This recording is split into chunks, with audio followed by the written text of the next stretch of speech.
Hello friends, దేవుని కృప వల్ల అయ్యగారు అమ్మగారు మీ అందరికీ దేవుని యొక్క విలువైన ప్రసంగములు స్వయంగా రాసినవి మీకు అందచేయాలని కోరుకుంటున్నాను. మా పుస్తకంలో సిలువ ధ్యాన ప్రసంగములు 83 ప్రసంగములు, క్రిస్మస్ ప్రసంగములు 50 ప్రసంగములు, బైబిల్లోని స్త్రీల ప్రసంగములు 72 ప్రసంగములు, మోషే సుఖోపవాస ప్రసంగములు 63 ప్రసంగములు. ఈ పుస్తకములు అయ్యగారు అమ్మగారు స్వయంగా రాసినవి మీ అందరికీ అందాలని కోరుకుంటున్నాము. మా పుస్తకములు కావాల్సిన వారు కాంటాక్ట్ అవ్వాల్సిన numbers: Bapatla reverend doctor P Jayapal garu, phone number 9866412025. Guntur doctor P Prasadarao garu, phone number 9413685994 and 9705789407. మా పుస్తకంలో మీరు తీసుకొని చదివి ఆదరణ పొంది దేవుని మహిమపరచాలని కోరుకుంటున్నాము. Don't forget to like the video. Thank you. ప్రభు నామ స్తోత్రములు. మరి ప్రభు కృపను బట్టి మరి ప్రభు వారు నాకు ఇచ్చినటువంటి ఈ ధన్యతకు ఆయనకు అనేకమైన వందనములు. మరి ఈరోజు ఇశ్రాయేలు క్రిస్మస్ సందర్భంగా మరి మన ధ్యానాంశం Mary of Nazareth, mother of Jesus. మరి నజరేత్ మరియా లేకపోతే కన్య మరియా యేసు ప్రభు వారి తల్లి. మరి బైబిల్ గ్రంథంలో ముఖ్యంగా మనం చూసుకుంటే 3 రకాలైనటువంటి మరియమ్మలు ఉన్నారు. ఒకటి బేతనీయ మరియమ్మ, 2 మగ్దలేని మరియమ్మ, 3 కన్య మరియా లేకుంటే నజరేతు మరియా. మరి ఈ ముగ్గురులో కూడా మనందరికీ బాగా తెలుసు 3వ మరియా అయినటువంటి కన్య మరియమ్మ గారు మరి లోకరక్షకుడైన యేసు ప్రభు అని మరి ఈ లోకానికి రావటానికి కారణమయ్యారు. మరి ప్రపంచం అన్ని తరాల వారు మరి ప్రపంచం ఈ మరియమ్మ గారు జన్మించి క్రీస్తు శకము BC 20లో ఆయన జన్మించినట్టు చరిత్రకారులు చెప్తున్నారు. మరి అప్పటి నుంచి అన్ని తరాల వారు ఈ రోజు వరకు కూడా ఆమెని తల్లిగా కొలుస్తున్నారు. మరి అటువంటి మరియమ్మ గారి గురించి ఇప్పుడు మనం ధ్యానం చేసుకుంటున్నాం. మరి నేను చెప్పినట్లు మరియమ్మ గారు యూదుల వంశంలో గలిలయలోని నజరేత్ అను మరి ఊరిలో 20 BCలో జన్మించారు. మరి మరియమ్మ గారి తల్లిదండ్రుల గురించి కానీ వారి పేర్లు కానీ వారి చరిత్ర కానీ మరి బైబిల్ గ్రంథంలో రాయబడలేదు. కానీ చరిత్రకారుల అంచనా ప్రకారం వారి మరియమ్మ గారి తల్లి పేరు యానీ అని వ్రాయబడి ఉంది. మరి మరియమ్మ గారి తండ్రి పేరు జోయాచిన్ అని రాయబడి ఉంది. మరి ఆగ్రోక్రిఫల్ గాస్పెల్ ఆఫ్ జేమ్స్ గారి ప్రకారం మరి మేరీ గారి తల్లిదండ్రులు గలిలయలోని నజరేతులో జీవించారు. మరి వీరు చాలా కాలం సంతానం లేకుండా జీవించడం జరిగింది. మరియ గారి తండ్రి జోయాచిన్ గారు మరి చాలా కృంగుదల కలిగి చాలా బాధలో చాలా నిష్టగా 40 రోజులు కొండ ప్రదేశానికి వెళ్ళి మరి ఉపవాసం ఉండి 40 రోజులు ప్రార్థించినప్పుడు వీరికి వృద్ధాప్యంలో ఒక కుమార్తె కలిగింది. మరి ఆమె పేరు మరియమ్మ. మరి వారు దానికి కృతజ్ఞతగా మరి మేరీ గారిని యెరూషలేములోని ఒక పెంటెకోస్తు చర్చిలో 3 సంవత్సరాల ప్రాయంలో ఆమెని వదిలివేయటం జరిగింది. ఇవన్నీ బైబిల్ గ్రంథంలో రాయబడలేదు కానీ చరిత్రకారులు రాసిన దాని ప్రకారం నేను చూశాను. మరి పెంటెకోస్తు చర్చిలో 3 సంవత్సరాల ప్రాయంలో మరియమ్మ గారిని వదలటం జరిగింది. మరి 3 సంవత్సరాల ప్రాయంలో అంత పసిబిడ్డను మరి చర్చిలో వదలటం అంటే ఒక సామాన్యమైన విషయం కాదు. అది మనందరికీ ఆశ్చర్యమే. మరి మరియమ్మ గారు లోకంలో జీవిస్తూ కూడా లోకమాల్యం అంటకుండా మరి ముఖ్యంగా లోకంలో ఉన్నటువంటి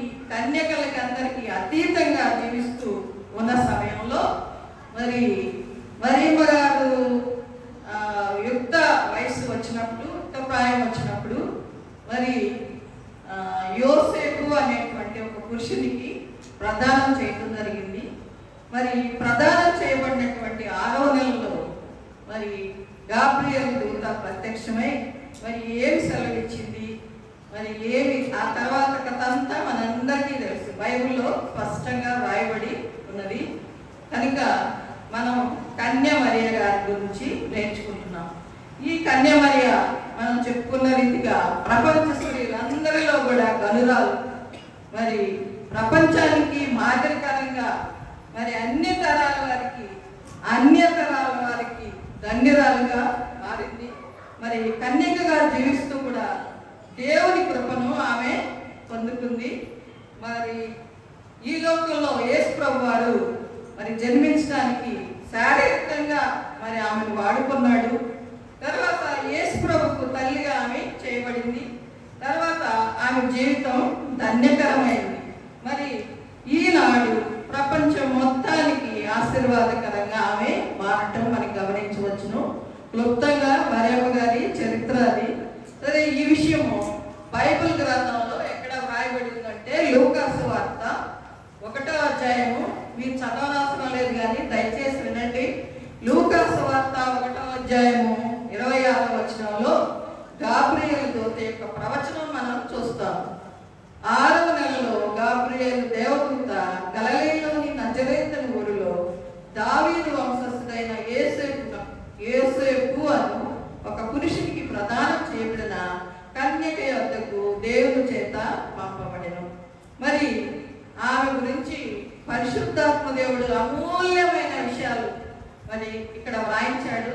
ఈ వచనం ద్వారా మనం ఏం చదువుతున్నామంటే మరియమ్మ గారు ఎక్కువగా దేవుని కృపను పొందుకున్నారు. దేవుని కృపను పొందుకున్నారు. మరి అంతేకాకుండా శుభవర్తమానం పొందుకున్నారు. శుభవర్తమానం ఏ శుభవర్తమానం? లోకరక్షకుడు ఆమె ద్వారా జన్మిస్తారని శుభవర్తమానం గబ్రియలు దూత, దేవుని దూత స్వయంగా ప్రత్యక్షమై ఆయనకి సెలవిచ్చినట్లు మనం చూస్తాం.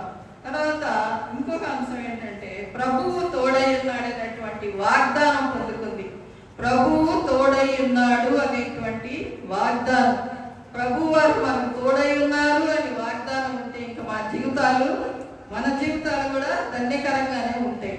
తర్వాత దయాప్రాప్తురాలు అనేటువంటి శుభవచనము మరి ఆమె పొందుకుంది. ఇటువంటి అమూల్యమైన విషయాలు, ఇంకా అనేకమైనటువంటి విషయాలు ప్రభువారు వ్రాయించారు.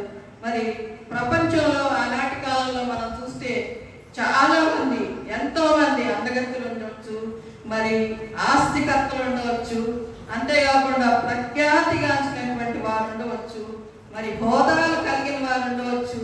మరి కానీ ఆమెను మాత్రమే ప్రభు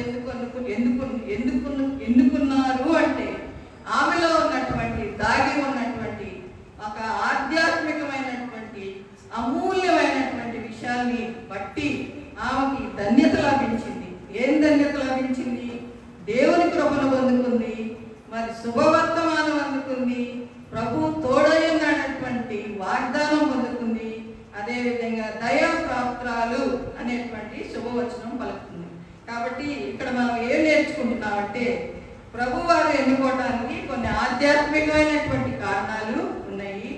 ఈ ఆధ్యాత్మిక కారణాలని మనం గమనించినట్లయితే మరి మొదటిగా మనం చూసినట్లయితే మరియమ్మ గారికి రక్షణ పొందినటువంటి అనుభవం ఉన్నది. రక్షణ పొందిన అనుభవము. ఈ రక్షణ పొందిన అనుభవాన్ని గురించి మనం చూస్తే మరియమ్మ గారు ఒక కన్యక, అంతేకాకుండా యూదా గోత్రానికి చెందినది. ఈ విషయము లూకా సువార్త 1వ అధ్యాయము 48వ వచనంలో ఈ విధంగా వ్రాయబడి ఉన్నది. నా ఆత్మ నా రక్షకుడైన దేవుని యందు ఆనందించెను, సర్వశక్తిమంతుడు నాకు గొప్ప కార్యములు చేసెను, కనుక ఇది మొదలుకొని అన్ని తరముల వారు నన్ను ధన్యరాలందురు, ఒక తరం వారు కాదు. మరి BC 20లో ఆయన జన్మించారని చరిత్రకారులు చెప్పారు కదా. అప్పటి నుంచి కూడా ధన్యరాలుగా ఆమె పిలువబడుతుంది. 3 సంవత్సరాల వయసులో ఆమెను వదిలితే మరి ఎంత భక్తిగా, ఎంత కన్యకగా, లోకానికి అతీతంగా మరి జీవిస్తే మరి ఆ వయసు నుంచే రక్షణానందం అనుభవం ఆమె ఆమెలో ఉన్నట్లు మనం చూస్తున్నాం. మరి కన్యక జీవిస్తూ రక్షణ పొందిన అనుభవం పొందాలంటే మరి మొదటిగా ఏముండాలంటే దేవుని భయం ఉండాలి. ఆమె బహుగా దేవుని భయాన్ని కలిగి ఉన్నట్లు మనం చూస్తాం. అందువల్ల అన్ని తరాల వారికి ధన్యురాలైంది. అంతేకాకుండా పరిశుద్ధాత్మ ద్వారా గర్భం ధరించింది. శారీరకంగా మరి ఈ లోకంలో యేసు ప్రభు వారు జన్మించడానికి మరి దేవుడు ఆమె వాడుకున్నాడు. ఆమె జీవితం ధన్యకరమైంది, జన్మ ధన్యకరమైంది. మరి యేసు ప్రభువుకు తల్లిగా చేశారు ఆయన. మరి ఆమె జీవితము మరి ఇంత ధన్యంగా తయారైంది. కానీ మన సంగతి ఏంటి? మరి మనం కూడా మొదటిగా మనలో ఉండాల్సిన లక్షణం ఏంటంటే రక్షణ పొందిన అనుభవము. మరియమ్మ గారు కలిగినటువంటి ఈ అనుభవాన్ని మనం కూడా కలిగి ఉంటే మనం కూడా ధన్యులం అవుతాము. అదేవిధంగా రెండవ అంశాన్ని మనం గమనించినట్లయితే దైవ ప్రత్యక్షతను కలిగినదిగా ఉన్నది. దైవ ప్రత్యక్షత. మరి మరియమ్మ గారు గొప్ప భక్తురాలు, మరి ఏర్పాటు కన్నిక, దేవుడు కనపడి మాట్లాడేటువంటి అనుభవం అవుతుంది. కనుక ఈ విషయము లూకాసు సువార్త 1వ అధ్యాయము 26 నుంచి 37 వచనాల వరకు మనం ధ్యానించినట్లయితే పరలోకంలో దేవుని సముఖంలో నిలవబడే 7 ప్రధాన దూతల్లో ఒకరైన గాబ్రియేలు దేవదూత గలిలయలోని నజరేతు ఊరిలో గల మరియమ్మ యొద్దకు పంపబడి మొదటి రాకడలో దేవుడు భూమి మీదకి వచ్చే సందర్భంగా మరి దానికి సంబంధించినటువంటి అన్ని విషయాలు ఆమెకి వివరించడం జరిగింది. మరి ఆమె మరియమ్మ గారు దేవుని ఏర్పాటులో ఉంది కాబట్టి మరి దైవ ప్రత్యక్షతను పొందుకుంది. మనం కూడా దైవ ప్రత్యక్షతను పొందుకోవాలి. మరి అది రెండవ అంశం. తర్వాత మూడవ అంశాన్ని మనం గమనించినట్లయితే మరియమ్మ గారు పరిశుద్ధాత్మతో నింపబడింది. చాలా ముఖ్యమైన విషయం, పరిశుద్ధాత్మతో నింపబడింది. ఈ విషయము లూకాసు సువార్త 1వ అధ్యాయము 41 నుంచి 45 వచనాల వరకు మనం చూస్తే ఎలిజబెత్ పరిశుద్ధాత్మతో నిండుకొని ఆ ప్రభువు తల్లి నా యొద్దకు వచ్చుట నాకేలా ప్రాప్తించను అని చెప్పుచు ఆమె అంటే ఇక్కడ మరియమ్మ గారిని గురించి ఏమంటుందంటే ధన్యురాలుగా చెప్పింది. అలాగే మరియమ్మ గారు కూడా పరిశుద్ధాత్మతో నిండుకొని సర్వశక్తిమంతుడు నాకు గొప్ప కార్యములు చేసను కనుక ఇది మొదలుకొని అన్ని తరముల వారు నన్ను ధన్యురాలందరూ అని చెప్పాను. కనుక పరిశుద్ధాత్మతో నిండుకోవటం మరియమ్మ గారు మనం చూస్తాం. అదే విధంగా మరి లోకంలోని ఉన్నటువంటి మనుషులు 3 రకాలుగా ఉంటారు. ఒకటి శరీర వశము, మరి లోక వశము, సాతాను వశంలో ఉంటారు. కానీ మరియమ్మ గారు ఎవరి వశంలో ఉంది? పరిశుద్ధాత్మని వశంలో ఉంది. పరిశుద్ధాత్మని వశంలో ఉంది.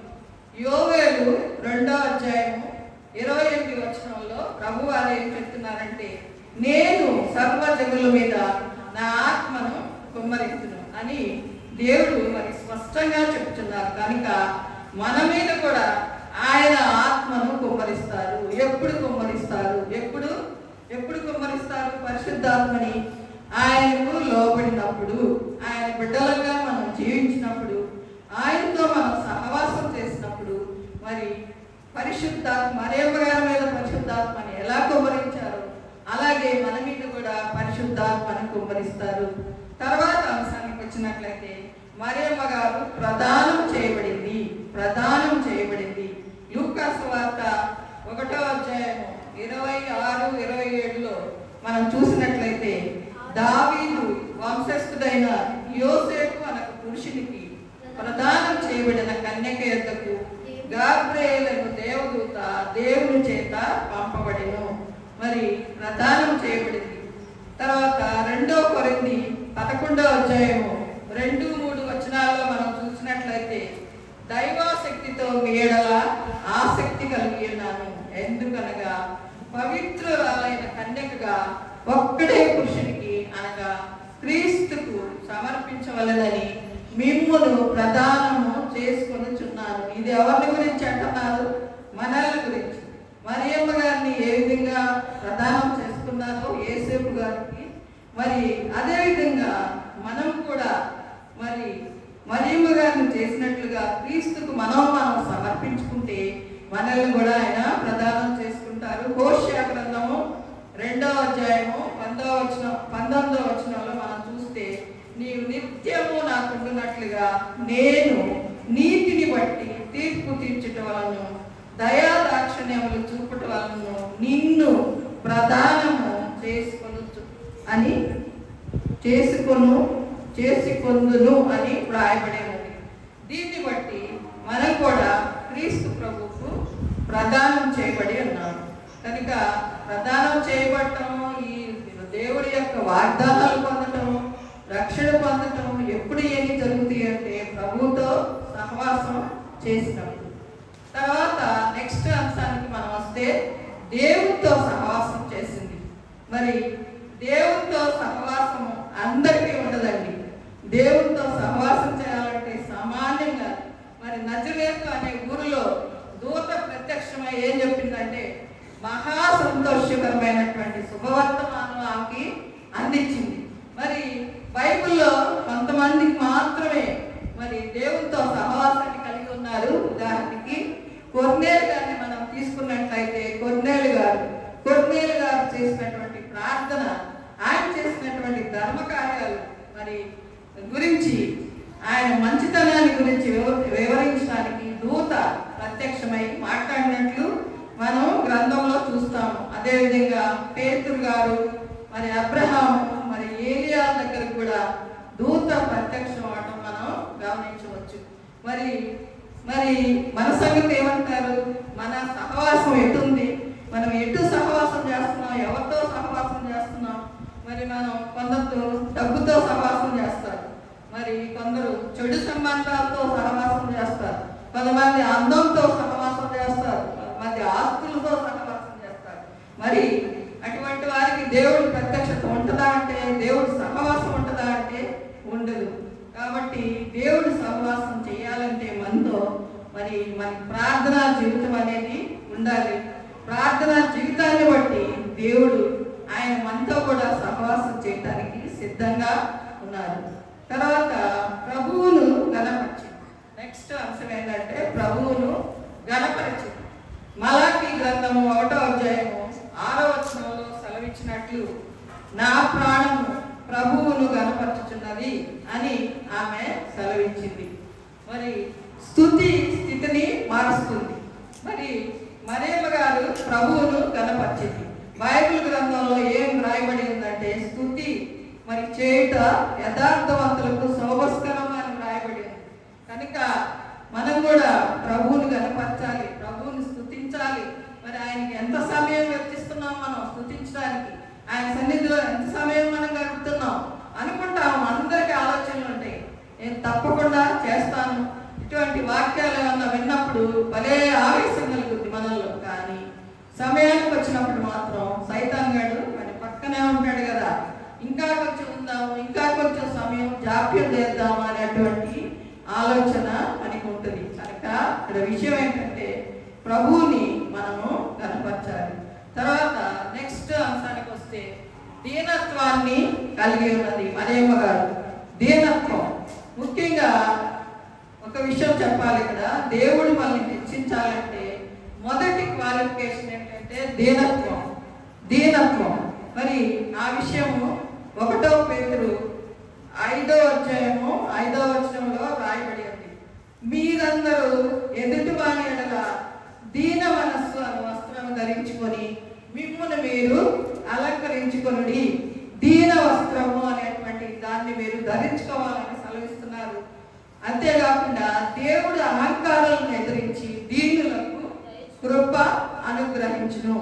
మరి ఆ కాలంలో పేరుగాంచినటువంటి కన్యకులు ఉన్నారు. ఏ కాలంలో? మరియమ్మ గారు యేసు ప్రభుని ఈ లోకానికి ఇచ్చినటువంటి సమయంలో అనేక మంది కన్యకులు ఉన్నారు, బలశాలలు ఉన్నారు, అందగత్తులు ఉన్నారు, మరి హోదా కలిగిన వారు ఉన్నారు.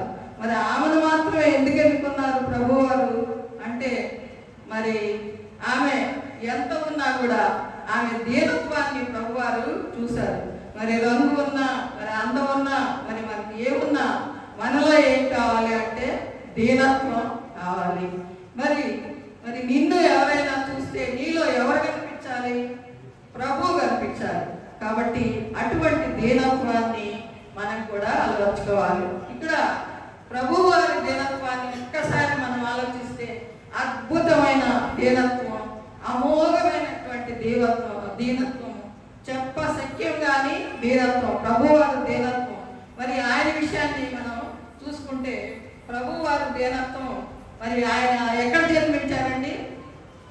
ఎక్కడ జన్మించారు? పశువుల పాకలో జన్మించారు. ఎవరో ఒక ఆయన పక్క నుండి ప్రభా నీకు ఒక ఇల్లు కడతాను, నేను ఒక పర్ణశాల కడతాను, మరి మన ఇద్దరు నివాసం చేస్తానంటే ఆయన ఏమన్నారు? మరి ఆకాశ పక్షులకి గూళ్ళు ఉన్నాయి, మనుషులకి నివాసం ఉన్నాయి, నాకు మాత్రం తలవంచులకు కూడా స్థలం లేదు అని ప్రభు వారు సెలవిచ్చారు.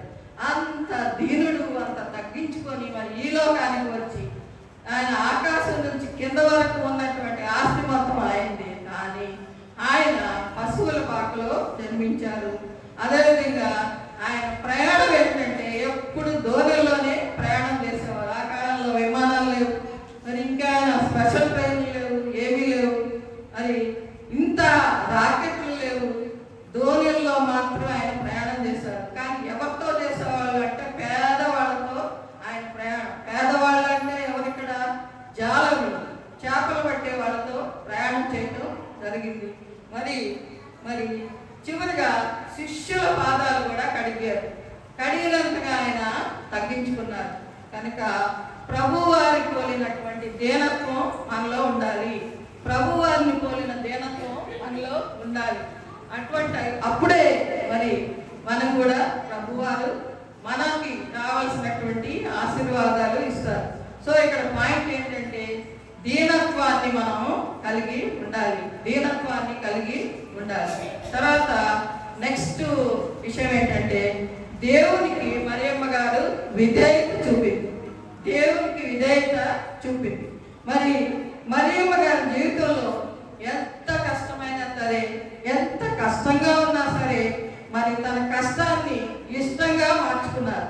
ఎలా మార్చుకున్నారు? మరి ఉదాహరణకి మరియమ్మ గారు దావీదు వంశస్థుడైన యోసేపు గారికి ఆమె ప్రదానం చేశారు. మరి ప్రదానం చేయబడిన తర్వాత పరలోకం నుండి గాబ్రియేలు వచ్చింది. గాబ్రియేలు ద్వారా పరిశుద్ధాత్మ వలన నీవు గర్భవతివై కుమారుని అంటావు, యేసు అని పేరు పెడతావని చెప్పబడింది. మరి ఈ విషయమై జనాలందరికీ అనేకమైనటువంటి సందేహాలు వచ్చినాయి. మరి యోసేపు గారు ఏమనుకుంటారు? అదేంటి ప్రదానం చేయబడి మరి ఇంకా ఇది కూడా మ్యారేజ్ కూడా కాలేదు, పక్కన వాళ్ళు ఏమనుకుంటారు, మరి ఇంటి పక్కన వాళ్ళు ఏమనుకుంటారు, మరి బంధువులు ఏమనుకుంటారు, మరి ఎన్ని సందేహాలు వచ్చినా కూడా ఎన్ని మరియమ్మ గారు ఏం చేశారు? పక్కన పెట్టారు. పక్కన పెట్టి దేవునికి విధేయత చూపారు.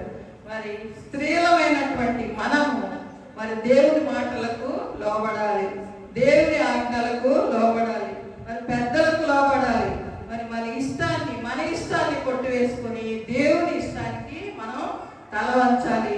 మరి విధేయత చూపాలి. ఇలా విధేయత చూపినప్పుడే మనం కూడా దేవుని చేత అంగీకరించబడతాం. కాబట్టి ఇక్కడ మరి మరియమ్మ గారు దేవునికి విధేయత చూపింది. నెక్స్ట్ విషయానికి వస్తే మరియమ్మ గారు దేవుని ఏర్పాటులో ఉన్నది. దేవుని ఏర్పాటులో ఉన్నది. ఈ విషయము మత్తయి సువార్త 1వ అధ్యాయము 16వ వచనం 17లో మనం గమనించినట్లయితే దేవుని యొక్క అనాది సంకల్పంలోనూ దేవుని ఏర్పాటులోనూ ఉన్నది. మెస్సియా అనబడిన క్రీస్తు ఈ లోకానికి రావటానికి కన్యక గర్భమున జన్మిస్తాననేటువంటి నమ్మిక, ఏర్పాటు జనాంగమైన యూదుల్లోనూ యూదేతరులను కూడా వ్యాపించి ఉన్నది. సో కన్య గర్భమున జన్మిస్తారనేటువంటి ఇది మరి నమ్మిక, ఏర్పాటు ఈ యూదా జనాంగంలో ఉంది. కాబట్టి ఏం జరిగిందంటే యోహాను సువార్త 4వ అధ్యాయం 25వ వచనంలో మనం చూస్తే సమరి స్త్రీ ప్రభువుతో మాట్లాడుతూ క్రీస్తు అనబడినటువంటి మెస్సియా వచ్చినని నేను ఎరుగుదును. మెస్సియా గారు మరి ఇశ్రాయేలీలో నుండే రావాలి. దీన్ని బట్టి పై అంశాన్ని బట్టి మనం చూస్తే మెస్సయ్య గారు ఇశ్రాయేలీయులలో నుండి రావాలి. కాబట్టి మెస్సయ్య తమ గర్భంలో జన్మిస్తాడు, తమ గర్భంలో జన్మిస్తాడని ఆ విధంగా పవిత్రంగా ఉన్నటువంటి కన్యలంతా మరి ఎంతో మంది ఎదురు చూశారు. కానీ ఆ గొప్ప ఏర్పాట్లో ఎవరున్నారు? గొప్ప ఏర్పాట్లో ఎవరున్నారు? మరియమ్మ గారు ఉన్నారు. కాబట్టి కన్యక అయిన మరియ మాత్రమే ఎన్నుకొనబడింది. ఎఫెసీయులకు రాసిన పత్రిక 1వ అధ్యాయము 4వ వచనం నుంచి 6వ వచనం వరకు మనకు చూసినట్లయితే మనలను కూడా జగత్తు పునాది వేయబడక ముందే ప్రేమ చేత దేవుడు క్రీస్తులో ఏర్పరచుకొనెను. కాబట్టి మరియమ్మ గారు ప్రభు ఏర్పాటులో ఉంది. మనకి కూడా ఆయనలో ఉంటే ఆయన ఏర్పాటులో ఉంటాము. మరి ఎత్తబడేటువంటి సంఘంలో ఉంటామని ఈ వాక్యం ద్వారా సెలవిస్తుంది. తర్వాత నెక్స్ట్ పాయింట్ ఏంటంటే మరి మరియమ్మ గారు గర్భము ధరించింది. మరి సర్వలోక సృష్టికర్త అయిన క్రీస్తు ప్రభువును మరియమ్మ గారు గర్భం ధరించింది. మరి ఇది సామాన్యమైన విషయం కాదు. గర్భం ధరించడం ఏది వివాహము కాకుండా ఒక గొప్ప అసాధారణమైనటువంటి విషయం. కాబట్టి దేవుడు మరి మనలను కూడా మరియమ్మ వలె ఎత్తి గొప్ప అసాధారణమైనటువంటి అంతస్తులోనికి నడిపించాలంటే మరియమ్మ గారికి ఉన్నటువంటి ఇటువంటి లక్షణాలన్నీ కూడా మనలో ఉండాలి. మరి గలతీయులకు రాసిన పత్రిక 3వ అధ్యాయము 27వ వచనంలో మనం చూస్తే క్రీస్తులోనికి బాప్తిసం పొందినటువంటి మనము కూడా ఆయన దివ్య లక్షణాలను లోకానికి చూపించాలి. మరియమ్మ ప్రభువును ధరించి ఆయన దివ్యమైన గుణ లక్షణాలని మరి లోకానికి చూపించారు. మనం కూడా మరి లక్షణాలను దివ్య లక్షణాలను లోకానికి మనం చూపించాలి. మరి తర్వాత అంశం ఏంటంటే మరియమ్మ గారు నిందలు అవమానాలు భరించింది. మరి మరియమ్మ గారు ప్రభువును గర్భం ధరించిన తర్వాత లోకుల చేత మరి ఆ కాలంలోనే కాదు ఈ కాలంలో కూడా నేటి వరకు కూడా అనేకమైనటువంటి అవమానాలు పొందుతుంది కదా. ఆ మధ్య కొన్ని సంవత్సరాల క్రితం పేపర్లో చాలా యేసుక్రీస్తు వారు మరి కాశ్మీర్లో పుట్టారు, కన్యాకుమారిలో తిరిగారు, ఏవేమో ఆలోచనలు ఏవేమో. ఇప్పుడు కూడా ప్రభువుని ఎరగనటువంటి వారికి ఎవరు నమ్మలేరు. ప్రభువుని ఎరిగిన వారు మనము ప్రభువుని ఎరిగిన వారు గొప్ప జనముగా ఆయన జనాంగంగా ఉన్నటువంటి మనకు మాత్రమే ఈ సత్యం తెలుసు. మరి మరియమ్మ గారు ఆ రోజు ఈ రోజు కూడా అనేకమైనటువంటి అవమానాలు పొందుతున్నారు. అయితే వాటన్నిటినీ ఆమె లెక్క చేయకుండా లూకాసు వార్త 1వ అధ్యాయము 48వ వచనంలో చెప్పినట్లు నా ఆత్మ నా రక్షకుడైన దేవుని యందు ఆనందించును అని చెప్తున్నారు. మరి మనకి కూడా చూస్తే బాప్తిసం ద్వారా క్రీస్తు ప్రభువును ధరించిన తర్వాత లోకంలో మనకు కూడా అనేక నిందలు వస్తాయి, అనేక అవమానాలు వస్తాయి. మరి లోకంలో ఉన్న వారు వాటిని అన్నింటినీ జయించలేక తురిగిపోయిన వారు చాలా మంది ఉన్నారు. ప్రభువులో జీవిస్తూ నటన చేస్తూ చివరికి ప్రభువు నుంచి దూరం అయిన వాళ్ళు చాలా మంది ఉన్నారు. అయితే ఎవరైతే మన రక్షకుడైనటువంటి ప్రభువును చూస్తూ వాటిని ఈ నిందలని ఈ కృంగుదలని మరి అవమానాలని లెక్క చేయకుండా మరి ఆనందిస్తారో వాటన్నిటినీ జయిస్తారో వారిని ప్రభువు మరి హెచ్చిస్తారు. మరి 1వ పేతురు 4వ అధ్యాయము 16వ వచనంలో మనం గమనించినట్లయితే ఎవడైనాను క్రైస్తవుడైనందుకు మరి బాధను అనుభవించిన ఎడల అతడు సిగ్గుపడక ఆ పేరును బట్టి దేవుని మహిమపరచవలెను. మనం ఏ స్థితిలో ఉన్నా ఎంత బాధించబడినా కూడా మరి దేవుని చూస్తూ మరి ఆయన్ని మహిమపరిచినప్పుడు ఆయన మహిమ మేఘంలో మనం ఎక్కేటువంటి వరుసలో గుంపులో మనం ఉంటామని మనం తెలుసుకోవాలి. కాబట్టి మరియమ్మ గారు ఎన్నో నిందలు అవమానాలు మరి భరించింది. ఈ అవమానాలన్నింటినీ భరించినందువల్ల ఆయన ఆమె లోకరక్షకుని లోకానికి ఇవ్వడానికి మరి తోడ్పడింది. అటువంటి స్థాయిలో మనం కూడా ఉండాలని ఇక్కడ మనం తెలుసుకోవాలి. తర్వాత భద్రపరుచుకుంది. అంశం ఏంటంటే భద్రపరుచుకుంది. ఏం భద్రపరుచుకుంది? మరియమ్మ గారు దేవుని మాటలను తన మనసులో భద్రపరుచుకుంది. ఆ విషయాన్ని మనం చూసినట్లయితే లూకా సువార్త 2వ అధ్యాయము 18-19లో చెప్పినట్లు గొర్రెల కాపరులు చెప్పినటువంటి సంగతులను గురించి విన్నవారందరూ మిక్కిలి ఆశ్చర్యపడినారు. అయితే మరియమ్మ తన హృదయంలో భద్రపరుచుకుంది. మరి తన హృదయంలో అందరూ ఆశ్చర్యపోయారు, కానీ ఆమె మాత్రం అంటే ఆలోచించి అందరూ వదిలేశారు, కానీ ఆమె మాత్రం ఆ విషయాలన్నిటి కూడా మరి తన మనసులో భద్రం చేసుకుంది. అదేవిధంగా లూకా సువార్త 2వ అధ్యాయము 42-51 వరకు మనం చూసి ధ్యానించినట్లయితే మరియమ్మ వారు యోసేపు గారితో పస్కాను ఆచరించడానికి వెళ్ళారు. పస్కాని ఆచరించడానికి వెళ్ళినప్పుడు లూకా సువార్త 2వ అధ్యాయము 49 ఉన్నట్లు, మీరేలా నన్ను వెతకుచున్నారు, నేను నా తండ్రి పనుల మీద ఉండవాలని మీరు ఎరగరా అని ప్రభువు చెప్పిన మాటలను గ్రహింపలేకపోయినా కూడా తన హృదయంలో మరియమ్మ గారు భద్రం చేసుకున్నారు. కనుక మనం కూడా విన్న మాటలన్నీ మరి సంవత్సరాంతోన మరి అయ్యగారు అమ్మగారు చెప్తానే ఉంటారు. బైబిల్ మిషన్లో గొప్ప ప్రాధాన్యత ఏంటంటే 3 పూట్ల ప్రార్థన చేసుకోవాలి. 3 పూట్ల ఎప్పుడు వచ్చినా కూడా నేను విన్నా కూడా 3 పూట్ల ప్రార్థన గురించి చెప్తుంటారు. మరి వింటాము, తర్వాత ఏం చేస్తాము?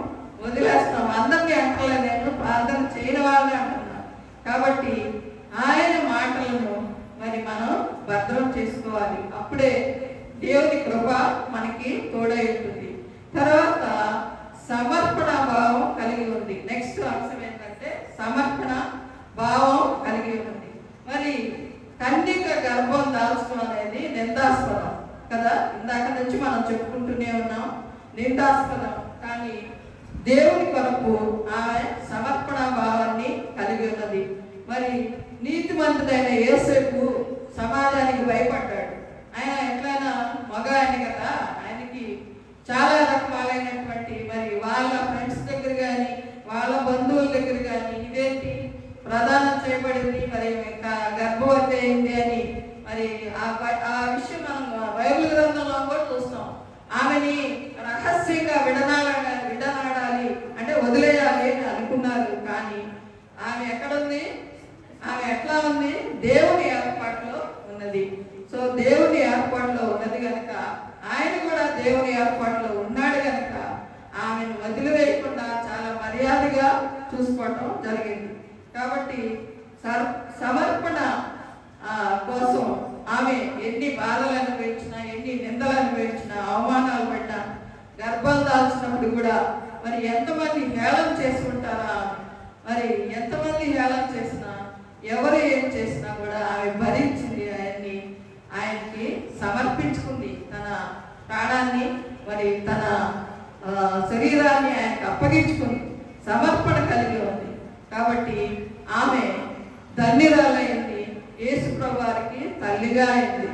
మరి చివరిగా మనం చూస్తే ధన్యురాలైంది. జీవితంలో పెద్ద గాయమైంది ఆమెకి, మరియమ్మ గారికి. జీవితంలో పెద్ద గాయమైనా కూడా లోక రక్షకునికి లోకానికి అందించడానికి తన మొత్తం జీవితాన్ని అర్పించుకున్నది. మరి ఎందుకు అర్పించుకుందంటే ఆమె ఏర్పాటులో ఉంది. ఆమె ఏర్పాటులో ఉండటం ద్వారా దైవ ప్రత్యక్షత కలిగి ఉంది. మరి విధేయతగా ఉండటం వల్ల పరిశుద్ధాత్మలో నిండుకొని ప్రభువుని గర్భం ధరించింది. మరి నిందలు అవమానాలు మరి భరించింది, జయించింది, ధన్యురాలైంది.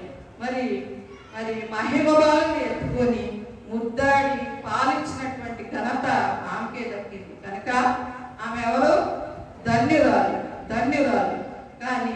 కాబట్టి ఇక మన విషయానికి వస్తే మరి మనలో ఎంతమంది మన జీవితాన్ని ప్రభు కొరకు వినియోగిస్తున్నాం? మరి మన జీవితాన్ని మరి ప్రభు కోసం వినియోగించుకోకుండానే మనం అర్థం చేసుకుంటున్నామా? మరి ఎంత సమయం మనం ప్రభుతో గడుపుతున్నాం? మరి మనం గడవకపోయినా కూడా గడిపే వాళ్ళకి ఏమన్నా సహకరిస్తున్నామా? మరి ఏమన్నా సహాయం చేస్తున్నామా? మన పాత్ర ఎంతవరకు ఉంది అనేది మనము ఆలోచించాలి. గుర్తింపు పొందలేనటువంటి స్థితిలో మన అందరి చేత మరి హేళనగా మాట్లాడబడి ఉండవచ్చు, ఎన్నో బాధలు ఉండొచ్చు, కష్టాలు ఉండొచ్చు. కానీ మరి మన స్థితిని ఎవరు ఇక్కడ ఒక వాక్యం రాయబడి ఉంది, కీర్తన 14వ సంకీర్తన 2వ వచనంలో, మరి ఆయనను వెతకువారు కలవేమో అని దేవుడు వెతకుచూ ఉన్నాడంట. మరి అలాంటి వాళ్ళు కనబడితే మనల్ని కూడా దేవుడు హెచ్చిస్తాడు. మరి మనకెన్ని బాధలైనా, స్త్రీల క్రిస్మస్ కాబట్టి మనకెన్నో, మరి పురుషుల కంటే స్త్రీలకి నాకు తెలిసినంత ఎక్కువ కష్టాలు ఉంటాయి, ఎక్కువ ఉంటాయి. కానీ అన్నిటినీ సహిస్తూ మరి ఆయనలో మరి ఆయనకి సమర్పించుకొని మన కష్టాలని తీర్చేది మనుషులు ఎవరు తీరలేరు, కానీ దేవుడు తీరుస్తాడు. ఆయనలో కానీ మనం జీవించినట్లయితే మనం కూడా ధన్యులమవుతాం. మరి చివరిగా మరి మరియమ్మ గారు లోకరక్షకుని లోకానికి అందించడానికి మరి మొదటిగా మనం ఏం చెప్పుకున్నాము, రక్షకుని గుర్తెరిగింది, తర్వాత రక్షణ పొందిన అనుభవాన్ని పొందింది, తర్వాత దీనత్వాన్ని కలిగి ఉంది, తర్వాత ప్రభువును గణపరిచింది, దేవునితో సహవాసం చేసింది, మరి దేవునికి విధేయత చూపించింది, సమర్పణ భావం కలిగి ఉంది. మరి దేవుని ఏర్పాటులో లోకరక్షకుని లోకానికి అందించడానికి ఆమె ప్రదానం చేయబడింది, దైవ ప్రత్యక్షత కలిగి ఉన్నది. మరి కన్యకగా గర్భం ధరించింది, నిందలో అవమానాలు పొందింది, పరిశుద్ధాత్మతో నింపబడింది, దేవుని మాటలు ఆమెలో భద్రపరచుకుంది, ధన్యురాలైంది. కనుక మనం కూడా మరి చివరిగా యెషయా గ్రంథము 7వ అధ్యాయము 14వ వచనంలో చెప్పినట్లు ప్రభువు ఈ లోకానికి రావడానికి మరి మరియమ్మ గారిని వాడుకున్నాడు. మరి నీవు నేను ఆయన ఏర్పాటులో ఉంటే, ఆయనతో మనం సహవాసం చేస్తే నిన్ను వాడుకుంటాడు. అట్టి కృప ప్రభువు మనందరికీ దయచేయను గాక. మరి నాకు ఈ అవకాశం ఇచ్చినటువంటి అమ్మగారికి, అయ్యగారికి నా వందనాలు, కృతజ్ఞతలు చెప్పుకుంటున్నాను. మీ అందరికీ వందనాలు. మరి ఆయనకి మరియు అమ్మగారికి, అయ్యారికి మరొక్కసారి నా వందనాలు తెలుస్తూ